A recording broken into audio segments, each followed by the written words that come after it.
Batisi TV, lawan Rashipi daka Frank Yamaha, dan Maxi Sports Scooter Aerox 155. Ringkat bakanet foodish, ordar mapi, nginwan ramani, hakir dobiyeng jompi.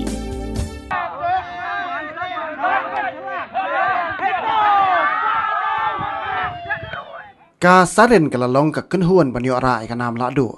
Ha ka jing kun final jong ka Lympung Ïalehkai 4th Southwest Khasiels District Level Volleyball Tournament arhajar arpulai bala pelong da ka Southwest Khasiels District Volleyball Association ha ka arputre kulan kon arhajar arpulai da ka papilim no ya ka kenhuan Ïalehkai nong kenba. Ha kini ka Lympung Ïalehkai balai syementa da kumbakan riu teliki kenhuan la penhak perdano ha kini kesngi. Ha ka working president jong ka Mawkyrwat State Olympic Association ubak John F. Karchieng ulalong kumukongsan haringkat kejing sakilang jong kinoilam jong ka Southwest Khasiels District Volleyball Association kiba kentop ubak kenpam v Karlingdo usamla 11 son wanyang bat kiwe-kiwe.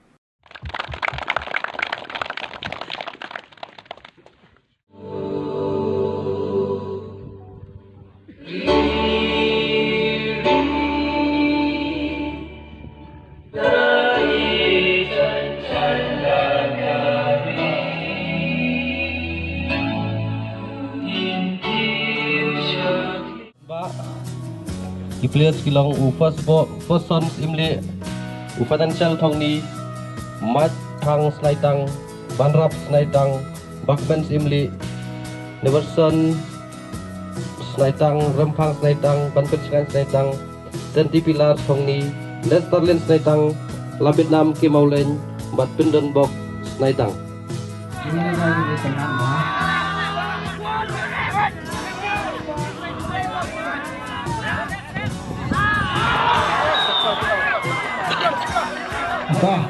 Bang.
Sarin.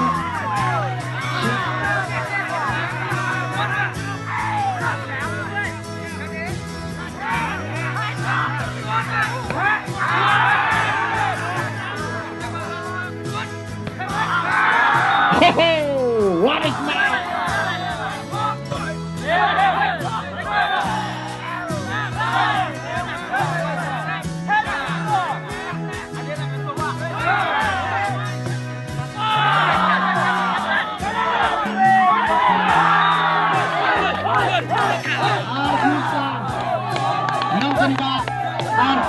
Akan pak itu volunteers semua.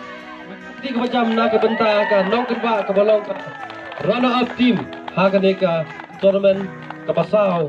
I